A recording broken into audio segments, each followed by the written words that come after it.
Noah Brooks walked the halls like a shadow. While lockers slammed and laughter echoed off the tiles, he moved in silence, hood up, eyes low, always hugging the edge of the crowd, like a whisper in a storm. He didn't speak unless he had to, and when he did, the words came out tangled, broken, slow, a stutter that made people flinch or worse, smirk. Someone bumped into him near the cafeteria. "Watch it, mute button," a senior muttered without looking. Noah said nothing. He just nodded, like it was normal, like it didn't dig straight into his chest, like it didn't echo through every corner of his body the rest of the day. He slid into the last row of English class. The teacher took attendance, paused at his name. Noah Brooks. He raised his hand slowly, no sound. A few kids giggled. That's how it always went. He wasn't dumb or invisible, but he may as well have been. Teachers smiled past him. Students didn't bother learning his name. Even the counselor once called him Nathan Dash. But that was okay. He didn't need them to know him. Not yet. Because Noah had a secret. At home, in a small room filled with dusty records and an old upright piano missing 2 keys, he had a voice, one no one at school had ever heard. A voice not broken by stutters or nerves, a voice that flowed like warm smoke. A voice only his grandfather had believed in. And now, Grandpa was gone. Noah paused outside the music room door between classes. The hallway buzzed with bodies and noise. Inside, a girl was rehearsing on the piano, confident, loud, beautiful. He clutched the edge of his backpack, fingernails digging into fabric. In his back pocket, folded into a small square, was a flyer, Senior Talent Showcase, one night only, sign-ups close Friday dash. His throat tightened just reading it. He remembered the last promise he made, sitting beside the hospital bed. I'll sing. One day, IP promise dash. The beeping machines, the wheeze of breath, his grandfather's hand, warm and fragile, squeezing his. You don't have to speak, Noah, he'd said softly, voice lined with years and hope. Just let them hear you dash. Now the silence around him felt louder than the voices. He wasn't sure if courage was something you woke up with or built brick by brick, but something stirred that morning, something small, sharp. Hope? Fear? Maybe both. In the lunchroom, students crowded tables, phones in hands, jokes in the air. Noah sat alone by the window, biting the edge of his sandwich and staring at the flyer again. His heart raced. He folded it, unfolded it, folded it again. No one noticed him, and still he felt like the whole school was watching. Would they laugh? Would they boo? Would he freeze? Would his voice betray him? He swallowed hard. But then he remembered the records, the night spent harmonizing with a man whose voice carried more soul than any radio hit, the way he felt when music filled the room, safe, seen, whole. He whispered, barely above breath, I can do this. Across the room, someone threw a grape that hit him square in the shoulder, laughter. Noah didn't flinch. He just looked down at the flyer again. And this time, he didn't fold it up. He stood, walked, and headed straight for the sign-up sheet outside the auditorium. The pen shook in his fingers as he wrote his name, last slot, barely legible. Noah Brooks. He didn't know what would happen next, but for the first time in years, he felt real. He had a voice, and he was about to let them hear it. The flyers went up on a Monday. Bright red, bold white letters, taped to every locker, every door frame. every hallway wall like they were calling out names one by one. Spring Talent Showcase this Friday. Sign-ups outside the auditorium. All grades, all talents, no limits dash. Noah stood in front of one, alone, backpack hanging off one shoulder, hoodie half-zipped. The paper fluttered in the hallway breeze like it had something to say just to him. He read the words once, twice. And the flutter inside him, that quiet place no one ever reached, stirred. He imagined the spotlight, the silence before the first note, the air thick with breathless curiosity. He imagined his voice, rising, steady, soaring. And then the voice in his head returned. They'll laugh at you, dash. You'll freeze, dash. You'll stutter, dash. You'll choke, dash. He looked around. Students brushed past him like he wasn't even there. They won't even know you signed up, dash. He walked to class, but the flyer stayed printed in his mind like fire burned into film. At lunch, he sat where he always did, by the window, tray untouched. Across the cafeteria, a group of seniors joked about their plans for the show. Amanda's doing another dance thing. Jason's doing stand-up again. Poor crowd, dash. A few others chimed in. But no one does anything different this year, dash. Noah's chest tightened. His hand reached for his pocket. Inside, he still carried the note his grandfather once wrote him on his 13th birthday, the one year he nearly sang at school and backed out. One day, they'll hear what I hear, but only if you let them, dash. He had never shown it to anyone, but he had read it so many times the paper had creases like skin. That night, in his bedroom, he sat at the edge of his bed and opened the dusty laptop he only ever used for homework and lyrics.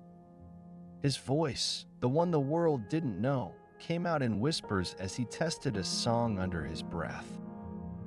The first note cracked. The second settled. By the third, he was someone else entirely. Someone stronger. Someone whole. But the moment ended the second he shut the screen. He didn't have the courage. Not yet. The next morning, Noah walked past the auditorium. Students crowded the table with the sign-up sheet, laughing, boasting. One guy did a fake tap dance for the crowd while holding the pen. Someone else shouted, "I'm going last." Always better to close the show. Noah hung back by the lockers, eyes locked on the paper. He waited. Waited until the bell rang and the crowd thinned. Waited until the hallway fell silent again. Then, without a word, he moved toward the sheet. His hands trembled. He didn't write his name. He wrote 2 letters. NB. Just that. No act title. No instrument. No explanation. He didn't want them to know. Not until he was standing there. Not until they were forced to listen. As he placed the pen back down, someone behind him scoffed. "You signing up for cleanup duty, bro?" Noah didn't turn. Didn't flinch. He just walked away, heart pounding like a war drum in his chest. He had done it. He had taken the first step. And though no one else knew it yet, everything had just changed. The auditorium lights buzzed overhead like flies trapped in a jar. Rows of folding chairs creaked beneath shifting students. Gums snapped. Laughter echoed from the back. Teachers clustered near the stage wings, arms crossed, already tired. It was audition day. Noah stood behind the curtain, breath shallow. His palms were damp, gripping a crumpled sheet of lyrics. Not that he needed them. He'd memorized the song 100 nights ago, in his room, in the dark, whispering the words into his pillow like a secret prayer. But this wasn't his room. and nothing felt safe now. A voice called from the microphone, chipper and oblivious. Next up, and be dash. No act name listed dash. A pause, then snickering. Maybe they forgot what they signed up for dash. Someone laughed, loud and cruel. Noah felt it in his spine. He took a step, then another. Every footfall on the wooden stage felt like thunder in his ears. When he broke through the curtain, time slowed. He saw them all. The jocks in the second row. One nudged the other, grinning. Isn't that the kid who stutters in English? The drama girls, whispering behind manicured hands. One with mascara like daggers narrowed her eyes. What is he doing up there? And in the back, the tech booth kids, half interested, phones already raised. He moved to the center of the stage, microphone in front of him. A single spotlight, too bright, burning. His knees wobbled, hands shook, his tongue felt like stone. From the shadows, a teacher whispered, low enough to hide behind polite professionalism. He can't even introduce himself in class. This is going to be a sigh, uncomfortable dash. A guy near the front leaned to his friend, loud enough this time. Who let the freak on stage? It hit like a slap. The heat rose in his cheeks. His fingers tightened around the mic stand. Noah swallowed, tried to clear his throat. Nothing came out. Not yet. A cough from the audience, a rustle of someone getting bored. His ears rang. His heart screamed, why did I think I could do this? Why did I sign up? They don't want to hear you. They want to laugh. He looked down at his shoes. Old sneakers, frayed laces, a crack in the rubber toe from walking the same quiet sidewalks every day, unnoticed. And then, in the buzzing silence, a memory. His grandfather's voice, gentle, firm, steady. Sing like no one's looking, because someday they will dash. Noah inhaled, not just air, belief. He raised his head, and even as the giggles still echoed, he opened his mouth. For a moment, the world stood still. Noah closed his eyes, not to escape, but to find himself again.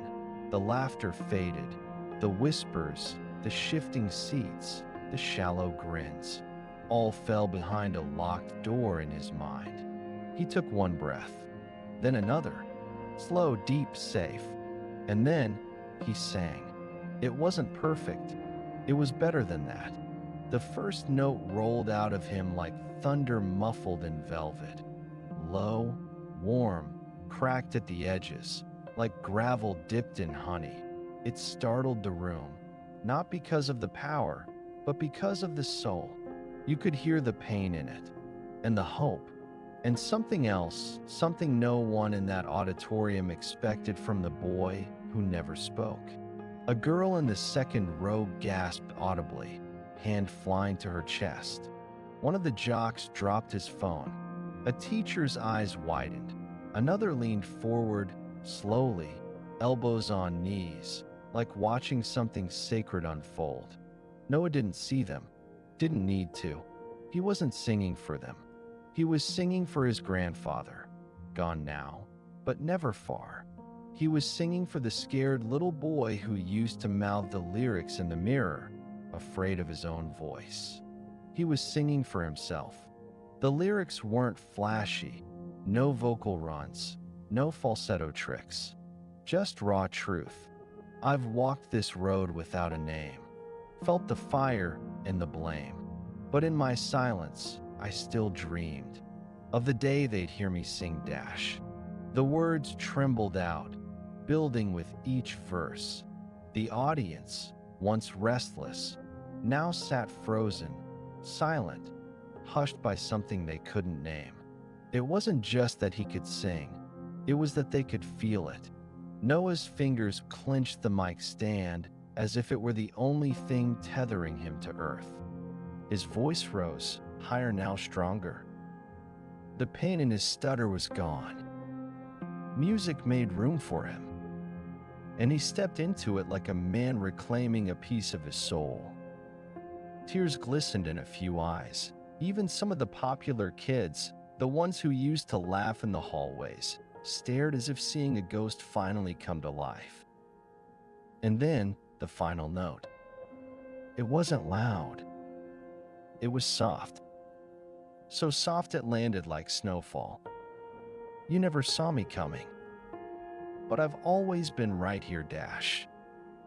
He let it hang in the air. 1 second, 2. Then stepped back, breath shaking. Eyes still closed. Waiting. Not for applause. Not even for mercy. But for what came next, whatever it would be. Long before anyone laughed, before stages and spotlights and trembling hands, there was a porch. A slanted one, chip paint curling at the edges, with a rusty swing that creaked in rhythm with the wind, and on it sat a boy with quiet eyes and a man whose voice could stop the dust from falling. Don't know much about history, Al. Grandpa's voice rang out, rough, soulful, imperfect in all the ways that made it unforgettable. Little Noah sat cross-legged at his feet, a harmonica resting on his lap, untouched, his own voice, then was locked away, hidden behind hiccups and broken syllables, stutters that tripped him like stones in his mouth. But Grandpa didn't mind. He never winced, never interrupted, never hurried the silence.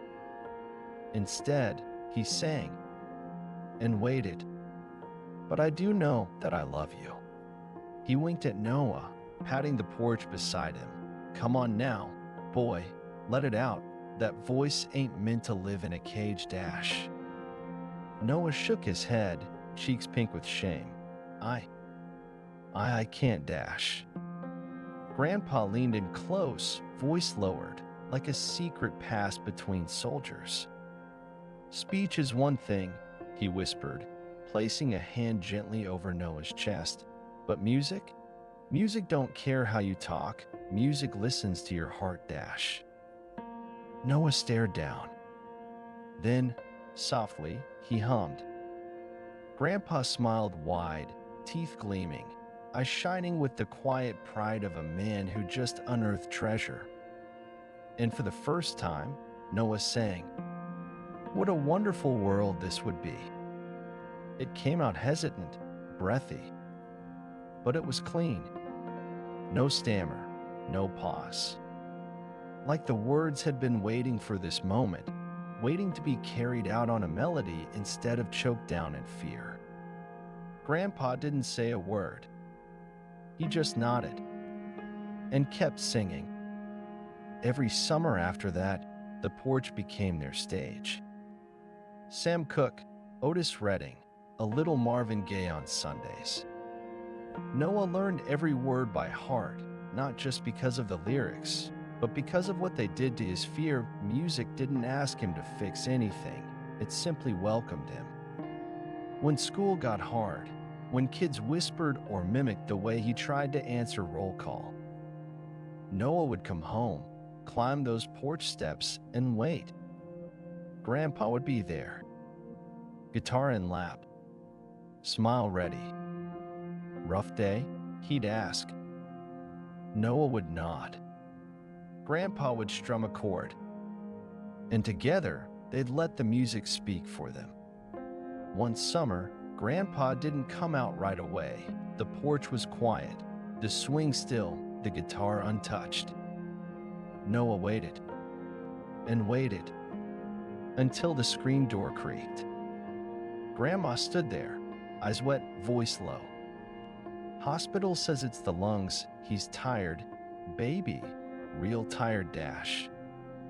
That was the last summer Noah sang beside him. But not the last time he sang for him. On Grandpa's final night, Noah stood by the hospice bed, clutching his hand. He could barely breathe. But still, through the ache, through the grief, he sang. Don't know much about history, Al. And Grandpa, eyes closed, chest rattling, smiled one last time. Noah didn't even know it was filmed.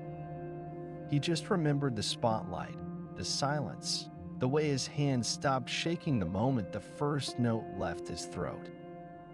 He remembered leaving the stage with a strange tightness in his chest, not fear, not anymore, something closer to hope. But by the next morning, hope had teeth, and it bit hard. "Check this out," someone whispered in the hallway, holding up a phone. Noah's face on screen, mouth open mid-song, frozen awkwardly in a pause. Laughter followed, not his laughter, not the joy of music. Mockery. In the locker room, someone blasted it from a speaker. They'd overdubbed it with cartoon noises, chicken squawks, auto-tuned stutters. Captioned it, "When your Wi-Fi stutters harder than Noah Dash." By lunch, it was everywhere. He didn't eat, didn't speak, didn't lift his eyes as a girl snorted loudly and walked past humming off-key. "I didn't even know stuttering could go viral," someone chuckled behind him. He gripped the edge of his tray so hard it creaked, but said nothing. Because what was there to say? That night, he sat in his room, staring at the computer screen. The video had over 600,000 views. The comment section? Worse. Cringe King Dash. Why would they even let him audition? "I thought this was a talent show, Dash." One comment read, "If I sang like that, I'd stutter too, Dash." Noah closed the tab, turned off the screen. Silence filled the room again, but this time it was cold. Empty. He sat at the edge of his bed, fingers twitching like they wanted to play something, reach for the guitar, sing something back. But instead, he opened his drawer, pulled out the talent show registration form, and stared at it. At his name. The one he had written in shaky cursive after weeks of doubt. He reached for the corner, hands trembling. He almost tore it. Almost. But then his phone buzzed. A text. From an unknown number. "Hey, my little brother has a stutter. He saw your video, said you were brave, just thought you should know Dash." Another buzz. "I was in the auditorium. I cried, not because you stuttered, because you sang from somewhere real. Please don't stop, Dash." Another. Then another. Messages from strangers. From kids. From parents. People who saw not just the jokes, but the boy behind them. Later that night, Noah opened Grandpa's old guitar case. The strings were dusty, a little out of tune. But his fingers found the chords like they always had. He didn't sing at first. He just breathed.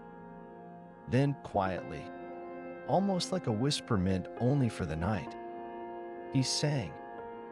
A soft, broken verse. But there was strength in the break. Conviction in every word. The internet could twist him into a joke.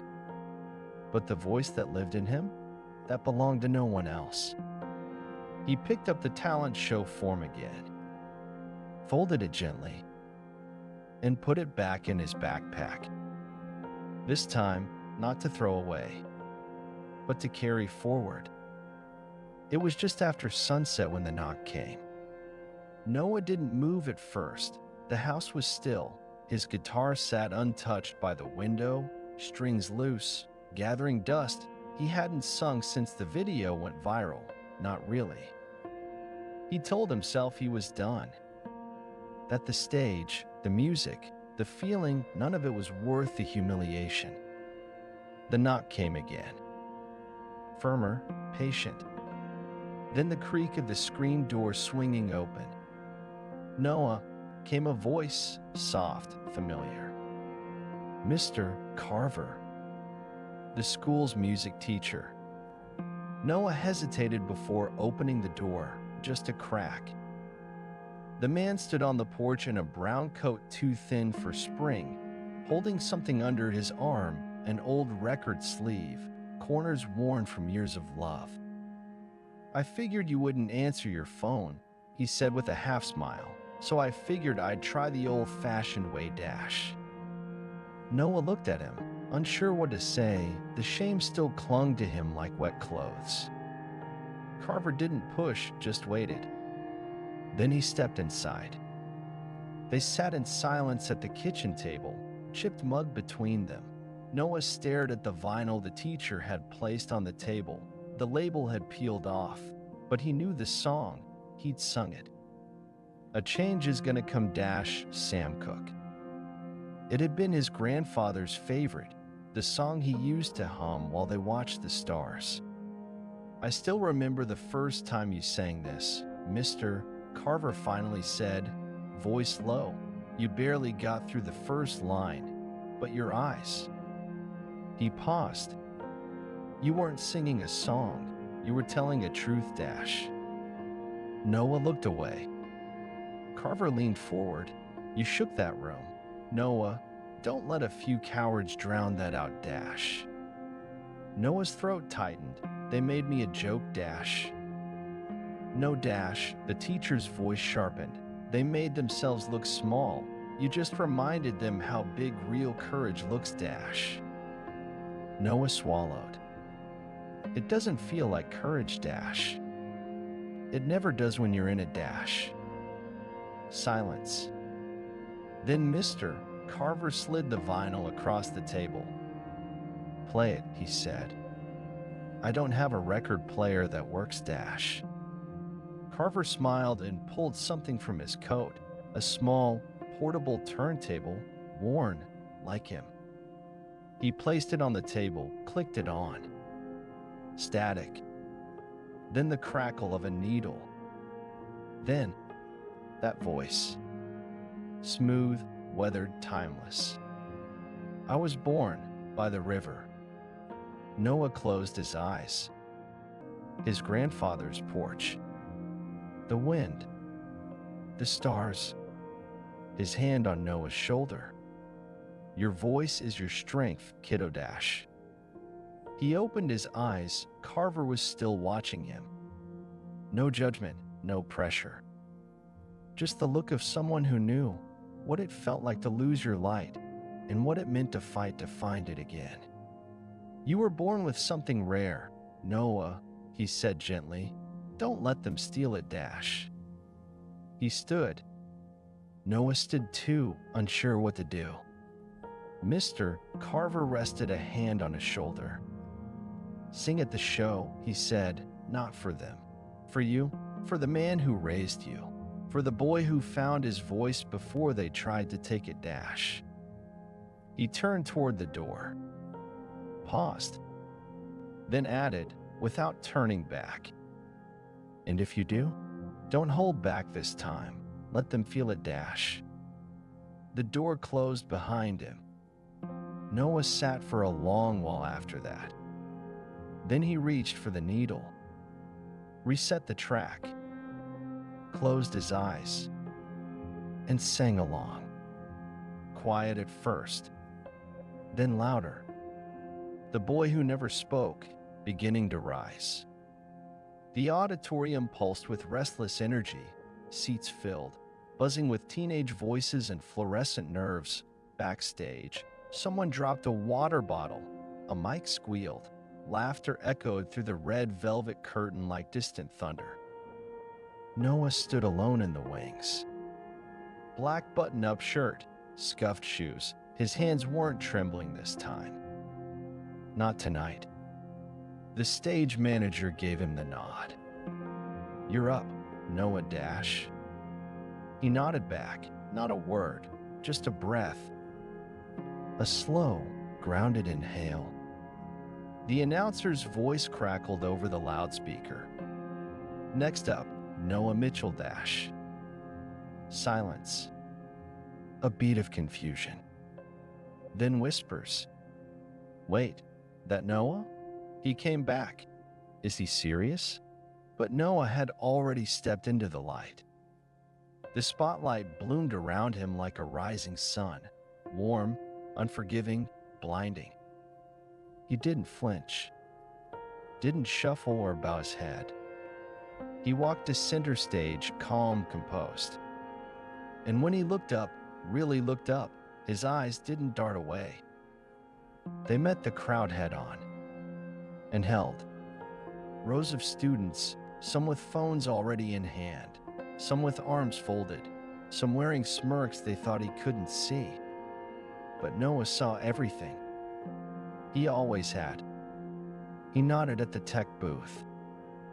The first note played, a single piano chord. Then another. Slow, soulful, familiar. Sam Cooke. A change is gonna come dash. And then, Noah sang. No cracked whisper this time, no quiver behind closed lids. His voice poured out clear and open, rich with something that didn't ask for attention, it commanded it. Every vowel carried pain, every phrase held weight. It wasn't polished, it wasn't perfect. It was honest, and the crowd changed. Phone cameras slowly lowered. Chairs stopped squeaking. Whispers died in their throats. Because what they were witnessing wasn't just a performance. It was a transformation.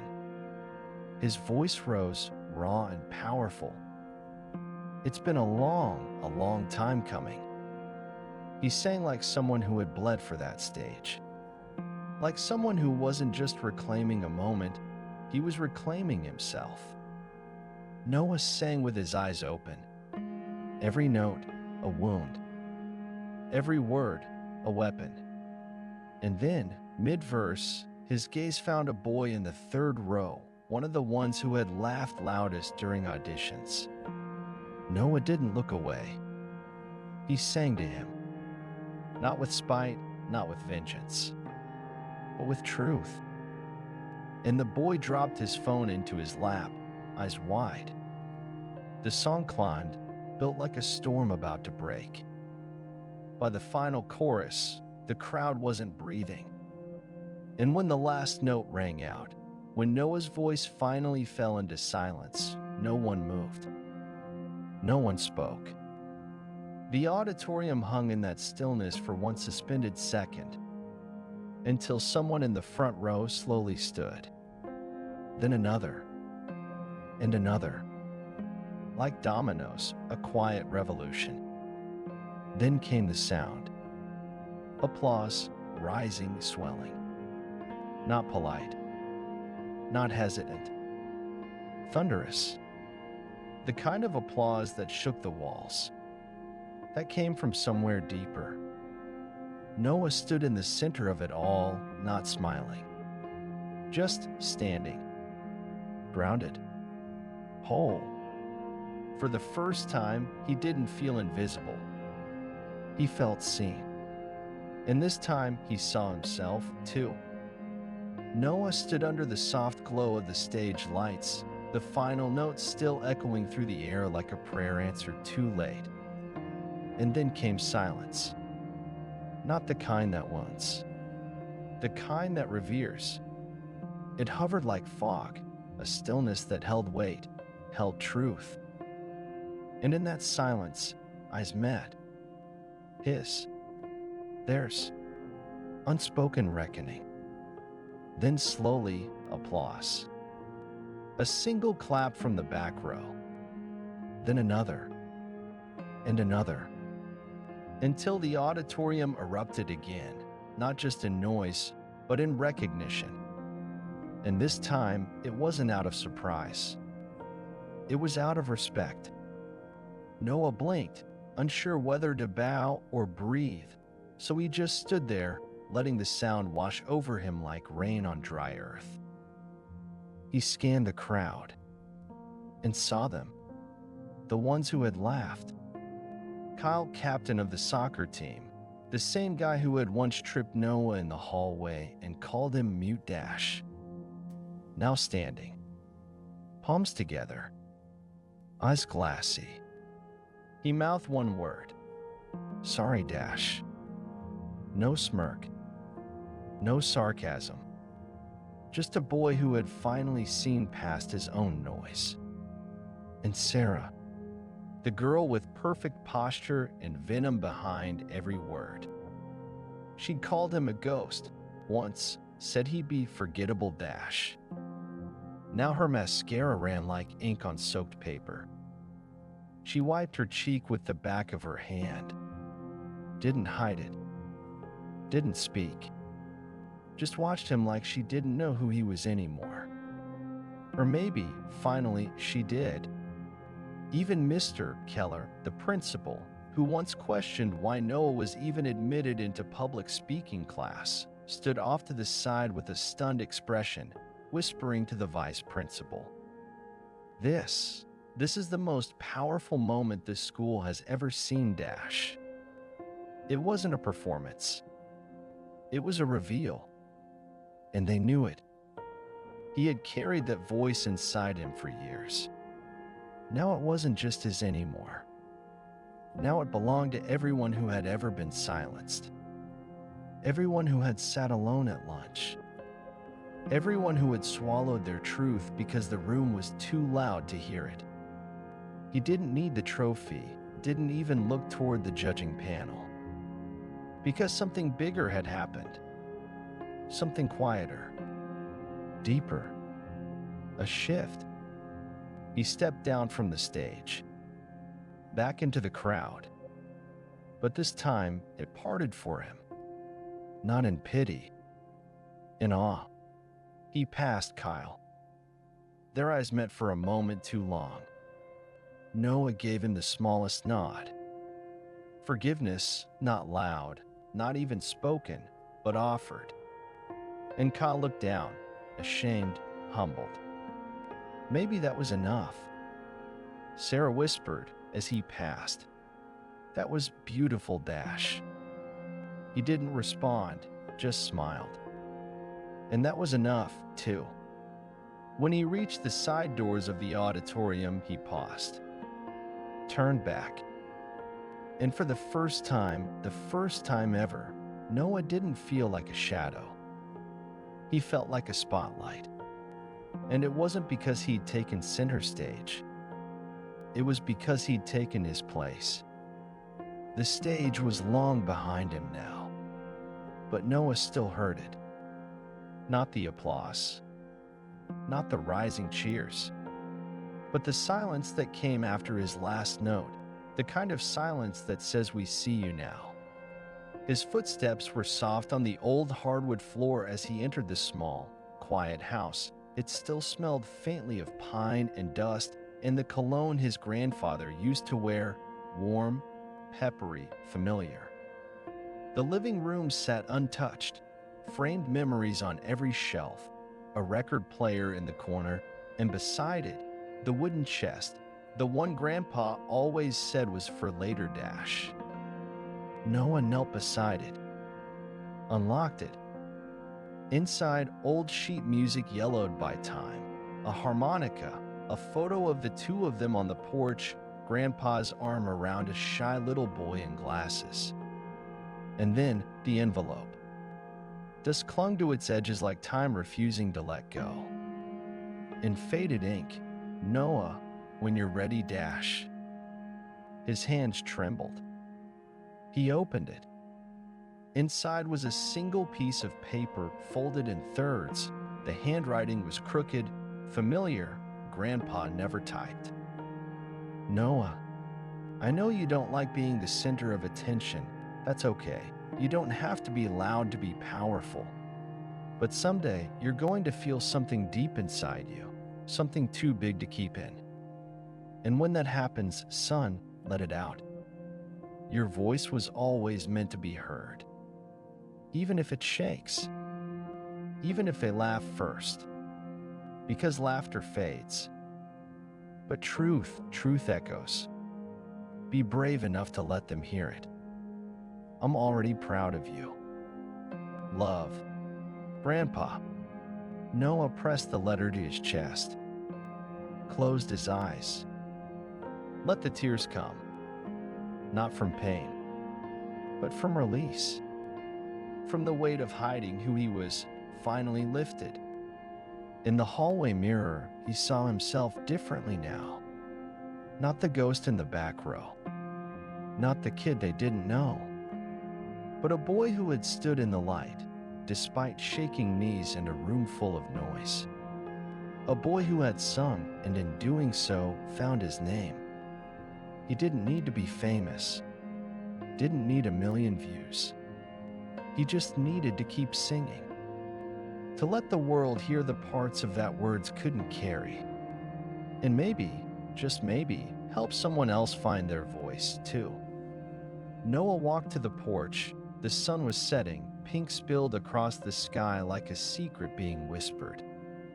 He sat where Grandpa used to sit, took a breath, and softly began to hum. The spotlight had long since dimmed, the chairs folded, the stage quiet. But in the echo of that night, something lingered. Not the music, not even the applause, but the ripple, the aftershock, the moment people saw Noah and listened. He walked the same school halls now, but it wasn't the same boy moving through them. No more eyes cast down, no more shadows swallowed whole. Students nodded at him, some smiled. A few whispered his name with something close to respect.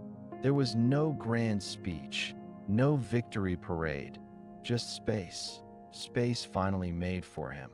And still, Noah stayed quiet. But now, his silence felt like choice, not invisibility. In the music room, the old piano waited. He sat down one afternoon, alone, and ran his fingers over the keys. His stutter hadn't vanished, but neither had his voice. And maybe that was the point. Voiceover, slow, cinematic delivery, as the camera pans from the empty stage to a school hallway filled with life. You never know what someone carries inside them until the world gives them a stage dash. Sometimes, the loudest voices echo only for a moment dash, but the quiet ones, when they speak or sing, they change the room dash. They shake something deeper dash, because their words were never just sounds dash. They were truth, buried, waiting, carved from pain, forged in silence dash. So when you laugh at someone too quiet, remember this dash. A whisper in the right moment can sound louder than thunder dash. And sometimes the quiet ones roar dash.